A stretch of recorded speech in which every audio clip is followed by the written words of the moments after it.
వారు మాకు ఆరోగ్య శాఖ మంత్రిగా ఉన్న ఇక్కడ అనేక ఇది చేశారు.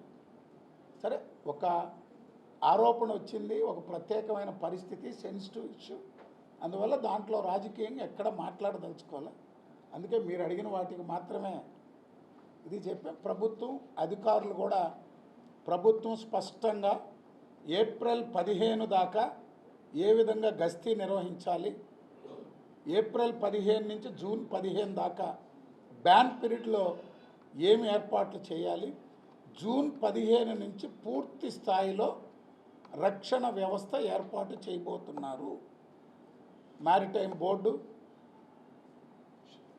ఫిషరీసు, అదేవిధంగా కోస్టల్ మెరైన్ పోలీసు అందరూ కూడా 2 కోట్ల రూపాయలతో గతంలో ఈ జిల్లాకు బోట్లు ఇచ్చి అవన్నీ వాడక రిపేర్లు ఉంటే దానికి 2 కోట్ల రూపాయలతో మొత్తం రిపేర్లు చేసి జూన్ 15 కల్లా రెడీ చేసి మత్స్యకారులు ఎవరైతే నిర్ణయించుకుంటారో వారికే అప్పచెప్తాం.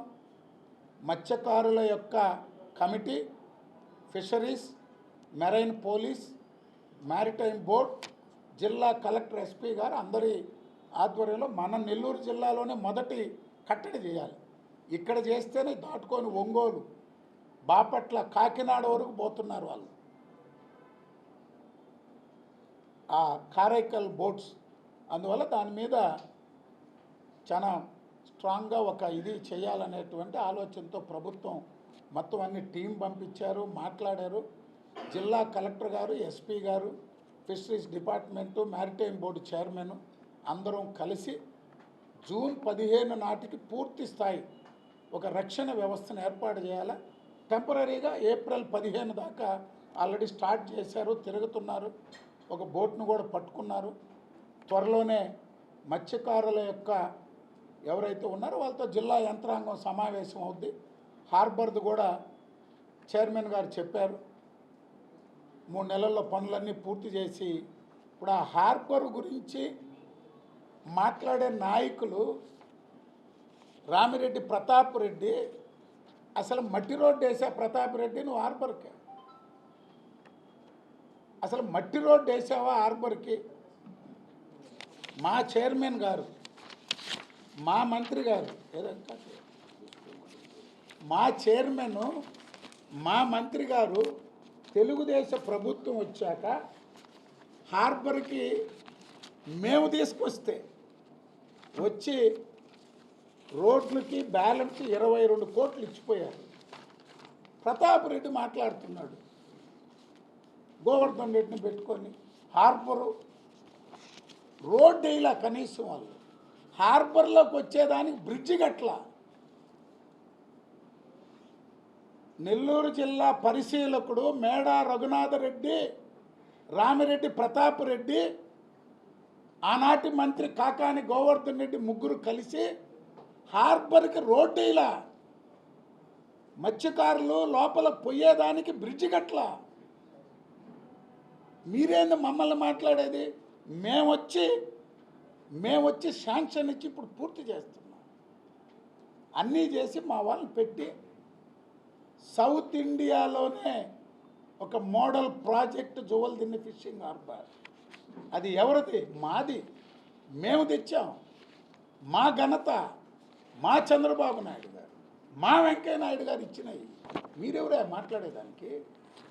కాంట్రాక్టులు చేసుకొని దోచుకున్న మీరు మా ప్రభుత్వం గురించి, మా నాయకుల గురించి మాట్లాడుతున్నారు. మార్చి 7, 9 తారీఖుల్లో జగన్మోహన్ రెడ్డి ముఖ్యమంత్రి, రాజశేఖర రెడ్డి 5 సంవత్సరాలు ముఖ్యమంత్రిగా ఉన్నాడు. రాజశేఖర రెడ్డి 5 సంవత్సరాలు ముఖ్యమంత్రిగా ఉన్నాడు. 2003లో సర్వేపల్లికి, కోవూరు, జువలదిన్నె 2 దగ్గరల చెట్టీలు, ఒక దగ్గర ఫిషింగ్ హార్బరు క్లియరెన్స్ ఇచ్చిపోయారు. 5 సంవత్సరాలు రాజశేఖర రెడ్డి కట్టాడా?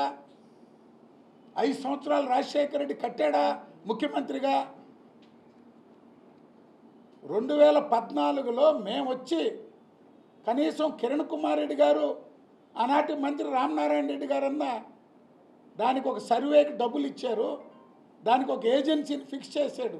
కిరణ్ కుమార్ రెడ్డి గారు ముఖ్యమంత్రిగా, రామనారాయణ రెడ్డి గారు నెల్లూరు జిల్లా తెలుగుదేశం పార్టీ ఎమ్మెల్యేలు అందరూ పోయి కలిస్తే సర్వేకి దీన్ని అసలు ఫీజిబిలిటీ రిపోర్ట్ అన్న తయారు చేయమన్నారు.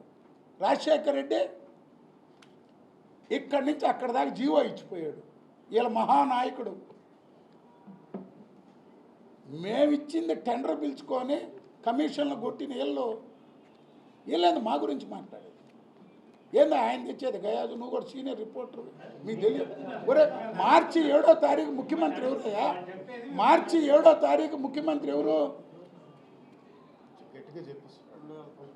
2019 మార్చి 7వ తారీఖు ముఖ్యమంత్రి ఎవరు? కేంద్ర ప్రభుత్వం 7, 9వ తారీఖు మొత్తం అయినాయి. అవి కూడా చెప్పా, 3 నెలలు ఇది లేదు.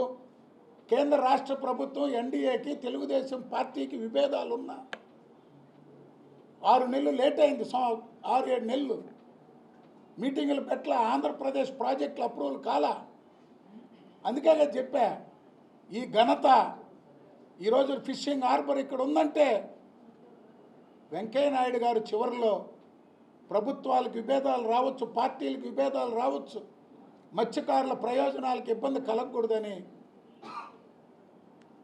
శాంక్షన్ ఇప్పించాడు.